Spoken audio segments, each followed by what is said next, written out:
පිළින්දිවච්ච මහරහතන් වහන්සේගේ නෙත් සංගලේ අපූර්ව ප්‍රභාවයක් තිබ්බා. කුමක්ද ඒ ප්‍රභාව?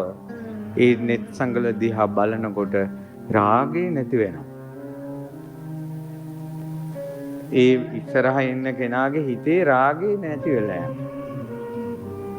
එයාට රාගික සිතිවිලි එන්නේ නැතුව යනවා. රාගික දේවල් මතක් වෙන්නේ නැතුව යනවා. ඇසක් දෙස බලද්දී, මුහුණ දෙස බලද්දී එසේ විය හැකිද? ඔබට අත්දැකීම් නැද්ද? සමහර අයගේ මුහුණ දිහා බලනකොට ඒ බැල්ම, ඒ මුහුණ හරි අමුතුයි. වෙලාවකට අපි කියනවා ඔහොම බලන්න එපා කියලා. ඇත්තටම සමහර අයගේ බැල්ම අන් අයගේ හිතේ නූපන් රාගය උපද්දවන. ඔබ හොඳට ජීවිතේ බලන්න. ඔබ ජීවිතේට මොන දුන්න අය? ඔබ මොඩ මිනිස්සු නෙවෙයි. ජීවිතය ගැන හිතන්න පුළුවන් මිනිස්සු ඔබ. සමහර අයගේ බැල්මේ, සමහර අයගේ මූණේ, සමහර අයගේ ඉරියව්වේ අන් අයට නූපන් රාගය උපද්දවන බවක් තියෙනවා. සෙනෙහස උපද්දවන බවක් තියෙනවා. සමහර අය දකින්නකොටම හිතට සතුටක් එනවා. සමහර අය දකින්නකොටම හිතට ප්‍රේමය එනවා. මේ පුංචි දරු පැටවුන් දෙස බලන්න සිඟිත්තා. මේ චූටි දරු පැටියෙක් කියන්නේ කළු පාට වුණත්, ඒ දරුවා සුදු පාට වුණත්, තලෙලෙලු වුණත්, දුවෙක් වුණත්, පුතෙක් වුණත් චූටි පැටියා දකින්න උඩ සෙනෙහස උපදිනවා. බලන්න කෙනෙක්ගේ රූපයෙන් අන් අයට නූපන් කෙලෙස් උපදවන. එසේ දෙයක් තියෙනවා නම් තවත් කෙනෙක් දිහා බලනකොට රාගය නැති වෙන්න බැරිද? පිළින්දිවච්ච මහරහතන් වහන්සේගේ නෙත් සංගල අන් අයගේ උපන් රාගය යට යවනවා, නැති කරනවා. මේ මහත් වූ අසිරියක් වන්නේ රාගයේ පීඩාව දැනෙන කෙනෙකුට, කෙලෙස් පීඩාව දැනෙන කෙනෙකුට, හිත සංවර කරගන්න අමාරු කෙනෙකුට අසිරිමත් මේවා. මේ උතුම් කතාව. හැබැයි පින්වතුනි, ඒ අසිරිය සිද්ධ වුණේ ඔවුන්ගේ ආනුභාවයන් නිසා නෙවෙයි. පිළින්දිවච්ච මහරහතන් වහන්සේගේ ආනුභාවය නිසා. දැන් ඔය හිතන්න, ඔයාලගේ ගෙදර ඔයාලගේ තාත්තට හරි අයියට හරි අම්මට හරි අක්කට හරි නංගිට හරි තරහ ගිහිල්ලා ඔයා හොඳටම තරහ ගිහිල්ලා ඉන්නවා. තරහ ගිහිල්ලා ඉන්නකොට ඔයාට එයා දිහා බලන්න බෑ. එයාගේ මූණ දිහා බලන්න බෑ. නිතර ළඟට යන්න බෑ. ඔයාට ඒ අපහසු ඇති වුණේ කාට තරහපු නිසාද? ඔයාට දැන් ඒ තාත්තා ළඟට යන්න බෑ, මූණ දිහා බලන්න බෑ. දැන් ඔයා යම් අපහසුතාවයකට ලක් වුණා. ඒ අපහසුතාවයට ලක් වුණේ කුමක් නිසාද? අර තාත්තට තරහව නිසා. පිළින්දිවච්ච මහරහතන් වහන්සේ රාගය දුරු කරපු නිසා රහතන් වහන්සේ ඇසුරු කරන අයට පහසුව දැරසන.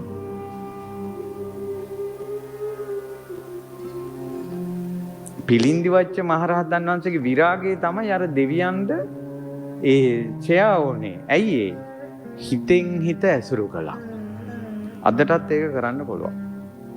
මිනිස්සු කරන්නේ මේ ලක්දිව ඒක කරනවා නම් මිනිස්සු රහතන් වහන්සේ හිතෙන් ඇසුරු කරන එක අතේ ඇඟිලි ගන්නට. දැන් ඔයාට ගෙදර ඉන්නකොට, තනියෙන් ඉන්නකොට හෝ ගෙදර පසුබිම තුල ඔයාට කෙලෙස් ඇති වෙනවා. නමුත් මේ අරහත් මණ්ඩපයට ආපම ඒක ඇති වෙන්නේ නැහැ. ඒ ඔබ ඇසින් ඇසුරු කරනවා මන් දැන් රහතන් වහන්සේ ළඟ ඉන්නේ කියලා. මේක හිතමයි දෙන්නේ.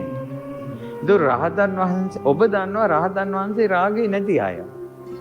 රාගේ නැති අය ළඟ මා මෙහෙම සිටින්න හොඳ නැහැ කියලා ඔබව විරාගී කළේ මේ රහතන් වහන්සේලා විරාගයටපත් වෙච්ච නිසා.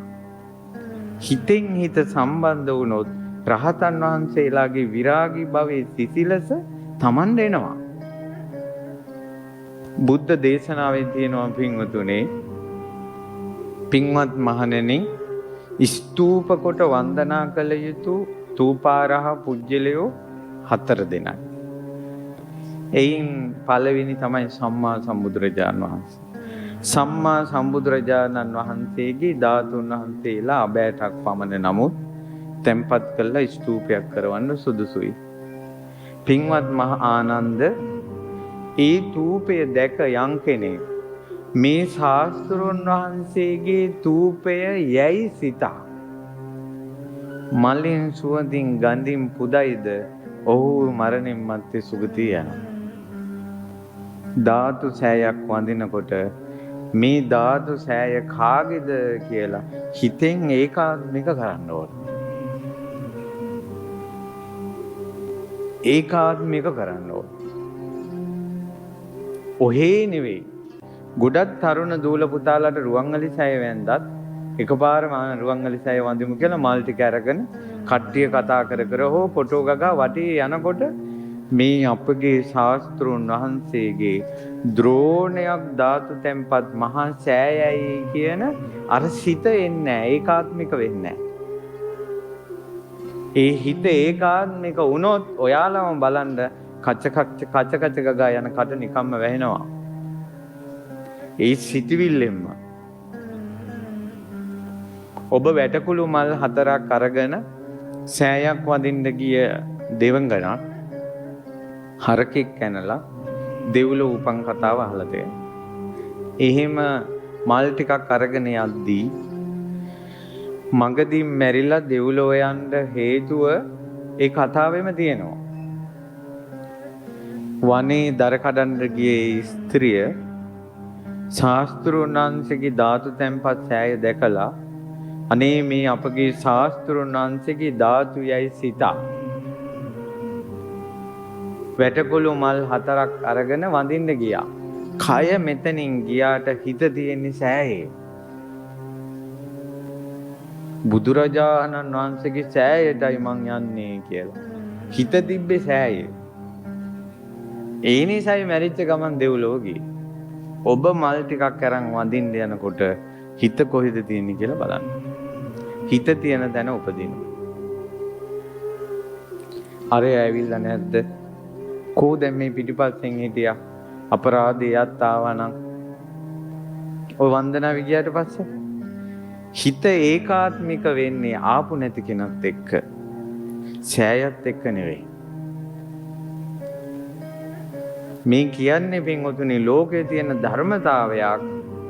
අපේ හිත ඒකාත්මික කරන කෙනාගේ ස්වභාවය Tamanට බලපානවා. ඔබට යම් දවසක රාගය ඉපදිලා ඒ රාගය ඔබට වැඩි වුණා නම් ඒ වැඩි උනේ තවත් රාගයේ තියන අය ගැන හිතද්දිමයි. කවදාවත් ඔබ ඔබගේ හිතේ රාගය වැඩි කරගන්න බුදු පිළිම දිහා හිතුවේ නැහැ. හිතෙන් බුදු පිළිම හිතුවේ නැහැ. රහතුන්ගේ රූප හිතුවේ නැහැ. සෑය හිතුවේ නැහැ. ඇයි ඒ එවැනි තිබ්බ රාගයක් වුණත් බුදු පිළිමයක් ගැන හිතනකොට නැති වෙලා යනවා.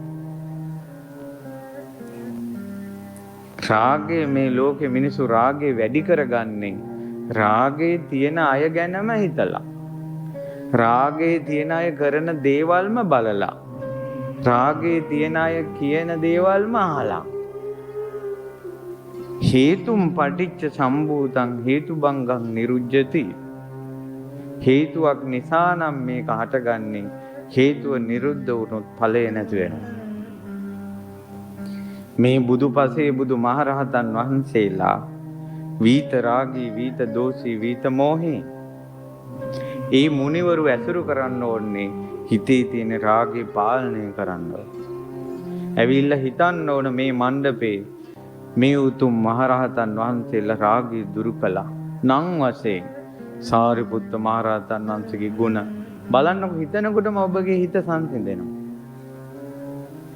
ඒ සංසිඳෙන්නේ ඒ සංසිඳීම මේ මුනිවරයා ළඟ තියෙන නිසා. භාග්‍යවතුන් වහන්සේ, මුගලන් මහරහතන් වහන්සේ, මහා කාශ්‍යප මහරහතන් වහන්සේ, පිළින්දි වච්ච මහරහතන් වහන්සේ. ඒ නිසා දැන් බලන්න සමාජයට ඔබට තරහ නැහැ. ඔබ නිකන් සාමාන්‍ය විදිහට ඉන්නවා. එහෙම ඉඳිද්දි තව තරහ ගිය කෙනෙක් බයිනවා. එතකොට ඔබටත් තරහ එනවද නැද්ද? බලන්න තරහ අරය තුලයි තිබ්බේ. ඒක ඔබට ආවා. මේ රාගය බෝ වෙනවා. ද්වේෂය බෝ වෙනවා. බැනිල්ල බෝ වෙනවා. සමහරවිට ඔබ කැමති නැතුව ඇති අනුන්ගේ අඩුපාඩු කියන්න. එක එක්කෙනාගේ වැරදි කතා කරන්න කැමති නැති වෙන්න පුළුවන්. නමුත් ඔය අනුන්ගේ වැරදි කතා කරන කෙනෙකුට සෙට් වෙන්නකෝ බලන්න. නොදැනීම අපිත් ඒවට කියනවා. අපිත් වැරදි කියන්න අරගෙන. බලන්නකෝ අරයාගේ අගුණේ අපිට ආපු හැටි. එහෙනම් භාග්‍යතුන් වහන්සේ කොයි තරම් අර්ථයකින්ද අසේවනාච බාලානම් පණ්ඩිතානංච සේවනා පූජාච පූජනීයානං කියලා වදාළේ. කොයි තරම් අර්ථයකින්ද මේ රාග ගින්න නිවන්ට පිළිවෙතක් වදාළේ. ද්වේෂ ගින්න නිවන්ට පිළිවෙතක් වදාළේ. මෝහ ගින්න නිවන්ට පිළිවෙතක් වදාළේ. මේ උතුම් වෙහෙර මේ මිහිපිට තිබෙන අසිරිමත් වෙහෙරක්. මාළඹේ පිටුගොළ බුදුපසේ බුදු අරහන්තක විහාරය ගව් ගණන් මිනිස්සුන් වාහන අරගෙන ඇවිල්ලා බලලා වැඳලා යන්න සුදුසු විහාරයක්. මේ විහාරයේ මුදුනේ සිරිගටිකාර පිළිඳි වච්ච මහා සෑය ඇතුලේ මහා සුගන්ධ කුටිය. ඒ මුනිවරු වන්දනා කරලා සසරින් එතරට වැඩිය දුටු දුටුවන්ගේ සිත් සනසා වදාළ දෙව්වරුන්ගේ සිත් පවා විරාගී කළ හිතන්නකො දිව්‍යාංගනාව ලක්ෂ ගානයකට තියෙන ඇල්ම නැති කරලා ජීවිතයක් බ්‍රහ්මචාරී කරවන්න තරම් රූප දර්ශනය. පිළිඳි වච්ච මහරහතන් වහන්සේගේ රූපය කොහොම එකක්ද? අපිට සමහර අය දැක්ක ගමන් නුරුස්සන ගතිය එන්නේ නැද්ද? එයා දැක්ක ගමන් නුරුස්සන අපි පොඩි කට් එකක් දාලා ලිස්සලා යනවා. අපි කැමති නෑ වැඩි කතා කරන්න. සමහර අය දැක්ක ගමන් අපිට හිනාවක් යනවා. ටිකක් කොලොප්පම් කරන්න හිතෙනවා. පොඩ විහිළුවක් කරන්න හිතෙනවා. එහෙම චරිත නැද්ද? පිළිඳි වච්ච මහරහතන් වහන්සේ දකිනකොට හිතේ රාගය නැති වෙලා යනවා. ඒ රූපේ කොහොම එකක්ද මන්දා. ඒ නිසා අදටත් මේ දෙවරු ස්මරණය කරනවා ඒක. ඒ මහරහතන් වහන්සේගේ තේජස, විරාගී බව, දෙවරුන්ට දහම් දේශන සොඳුරු කතාවක්. මම අහලා තියෙන විදිහට ගොඩාක් බණ කියන්නේ පොඩියට දහම් දෙසන්නේ. ඒ කොටස ඇති දෙවරුන්ගේ ජීවිතවලට. දෙවියන්ට ගොඩාක් බණ දේශනා කරපු මහරහතන් වහන්සේ නමක් තමයි පිළිඳි වච්ච මහරහතන් වහන්සේ.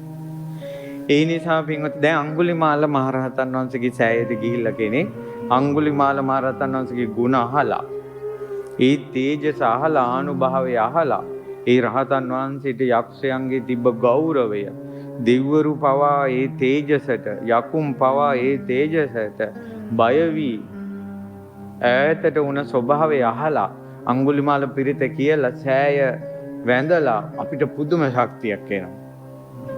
අපිටම හිතෙනවා දැන් මට බය වෙන්න දෙයක් නැහැ. සෑයට ජීවිතේ බාර කළා කියලා. ඇත්තටම ওই බය නැති බව තිබ්බේ අපේ තුලද අඟුලිමාල මහරහතන් වහන්සේ ළඟ. අර සෑය වැඳීමෙන් හිතෙන් හිත සමීප වීමෙන් අපිට ඒක ලැබුණා. අපිට ඒක ලැබුණා. તો අඟුලිමාල සෑය වගේ තේජස, වරදින් අත්මිදීම වගේ ඒ රහතන් වහන්සේගේ ගුණත් තමයි මිනිසුන්ට සම්ප්‍රේෂණය වෙන්නේ. මේ උතුම් සෑය මාළඹේ සිරි ගටිකාර පිළිඳි වච්ච සෑය විරාගී බවම අනිත් එක්කෙනාට ලබලා දෙනවා. හැබැයි නිකන් වැන්දට නෙවෙයි, හිතෙන් හිත එකඟ කරන්න ඕන. මේ රාග ද්වේෂ මෝහ දුරු කරපු උතුම් මුනිවරයෙක්ගේ ධාතු සෑයයි කිය. එක මලක් මොහොතක තියලා ඒ විදියට සෑය වඳින්න. ඊළඟට පසේ බුදුරජාණන් වහන්සේලාගේ විහාරේ වඳිද්දී ඒ පසේ බුදුවරු දිහා බලලා ගුණ හිතන්න. එතන මේක හිතනකොට තමයි එන්නේ. පහුගිය කාලේ අපි අස්සිරිමත් පසේ බුදුවරු ගැන ගුණ ධර්ම දේශනාවල් කළා. ඒ දේශනාව කරනකොට හිතෙන හැඟීම හරි පුදුමයි. ඒක හිතද්දී එන්නේ.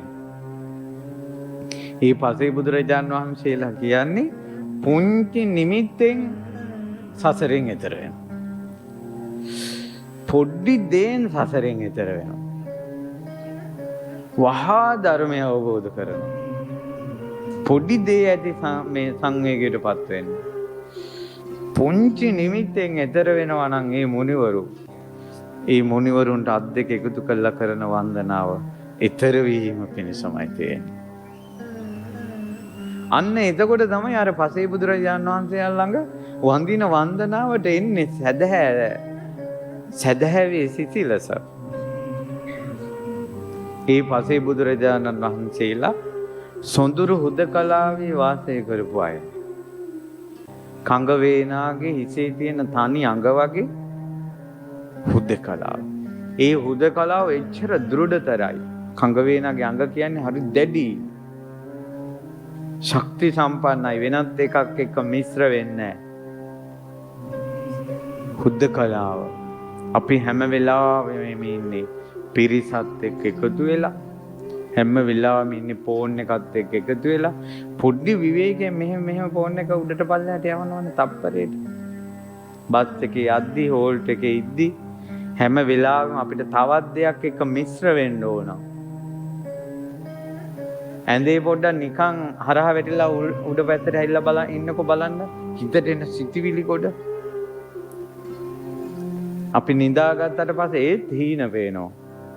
ඒත් හුදකලා නැහැ. අපේ ජීවිතේ හැම වෙලාවෙම කෙලෙස් එක්කයි තියෙන්නේ. එහෙව් අපි සදාතනිකව හුදකලාව මේ ලෝකේ කිසි කෙනෙක් නොවිඳින අමා ශාන්තියක් විඳින උතුම් පසේ බුදුවරුන්ට වඳින්න ලැබෙන එක කොච්චර දෙයක්ද.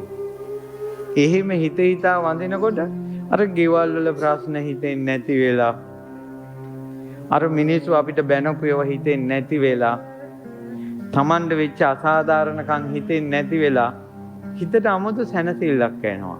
ඒ තමයි අර ಗುಣ හිතලා පසේ බුදුවරු සමග හිතෙන් ඒකාත්මික වීමේ සැනසෙල්ල.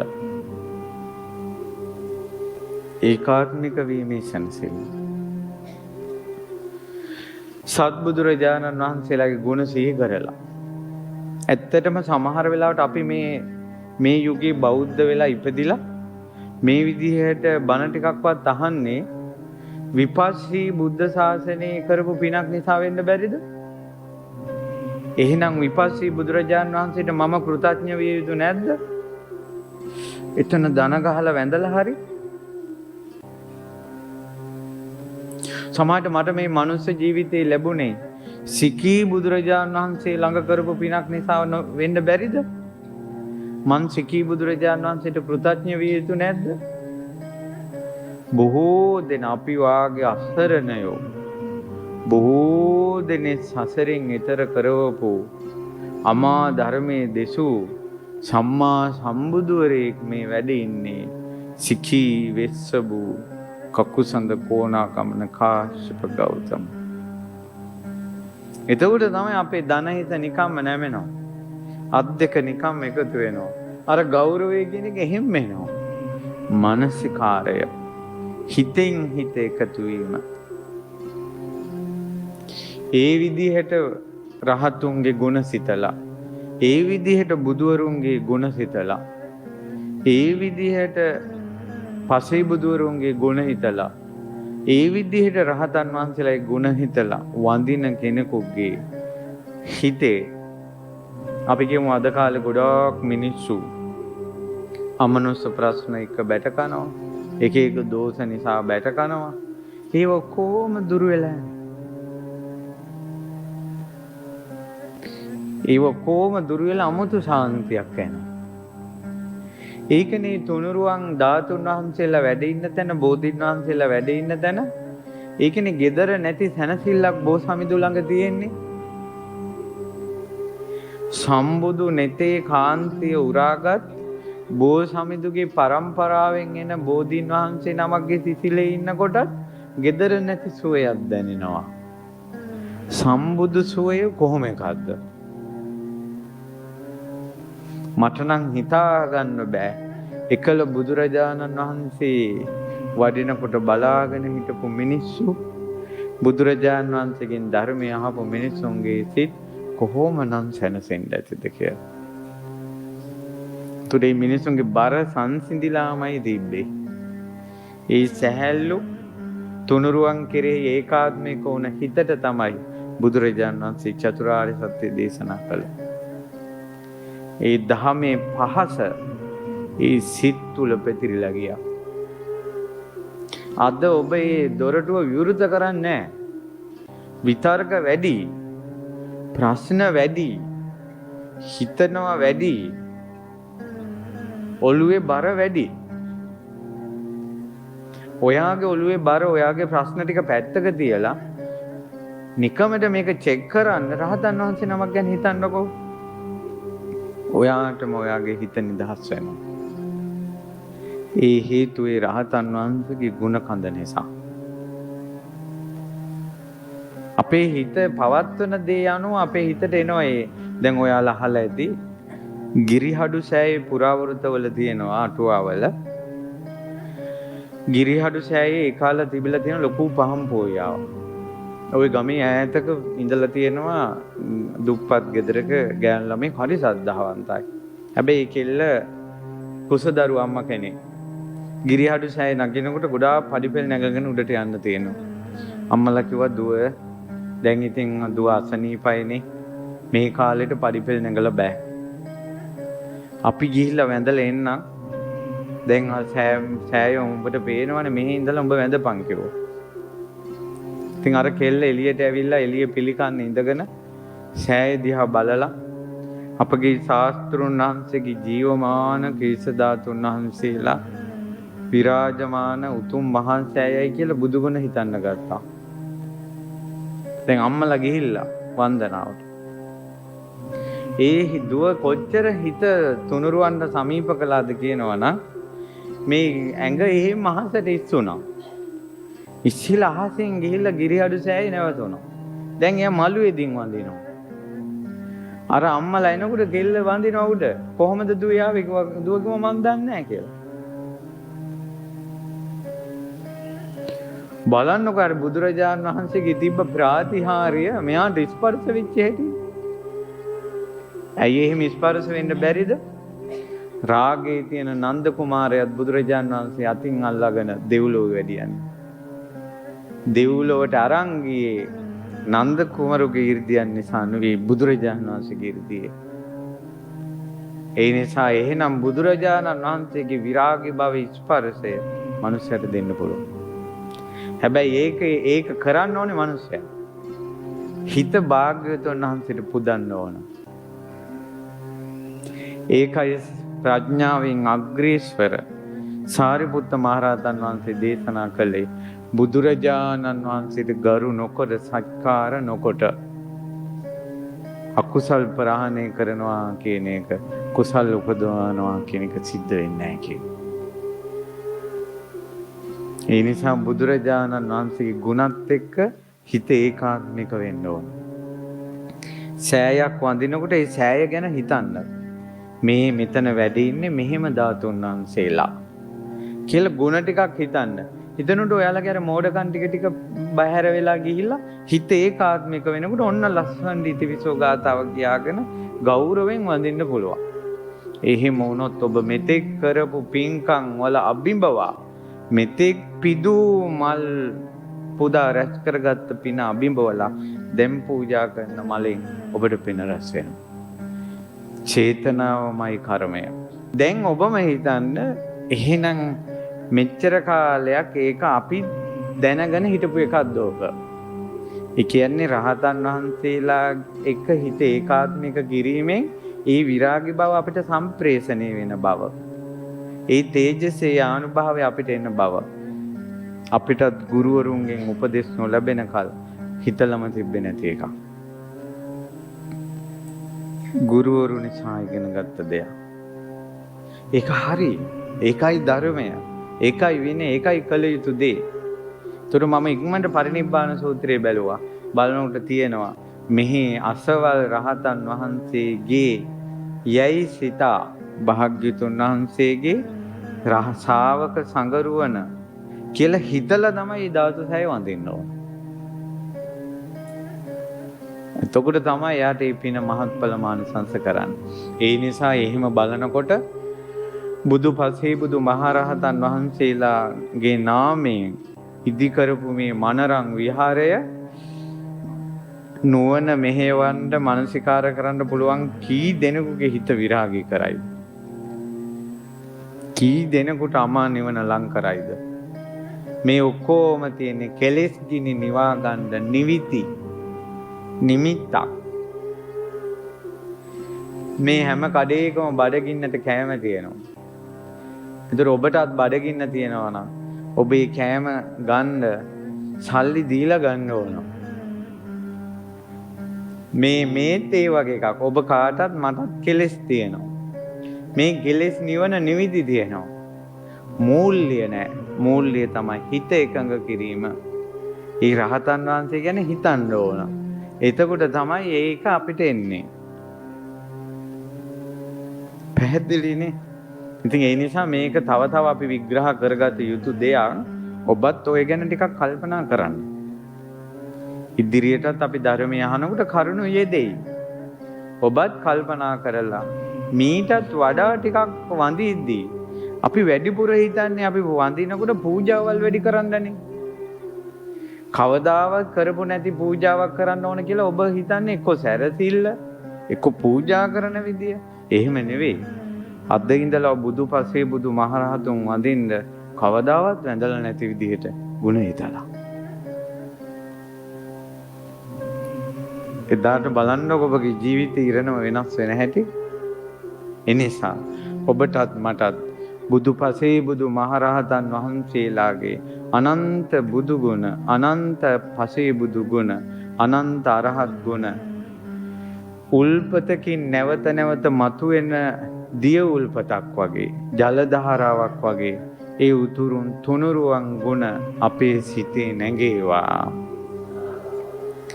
තුනුරුවන් වඳිද්දී තුනුරුවන් ගුණ මිස වෙනත් දේවල් අපේ හිතට බාධා නොකරත්වා. බුදු පසේ බුදු මහරහතන් වහන්සේලා නිවී සැනසී ගිය නිත්‍ය මංගල පරම සුන්දර සාන්ත ප්‍රණීත අමාමා නිවන අපටත් සාක්ෂාත් කරගන්න වාසනාව ලැබේවා.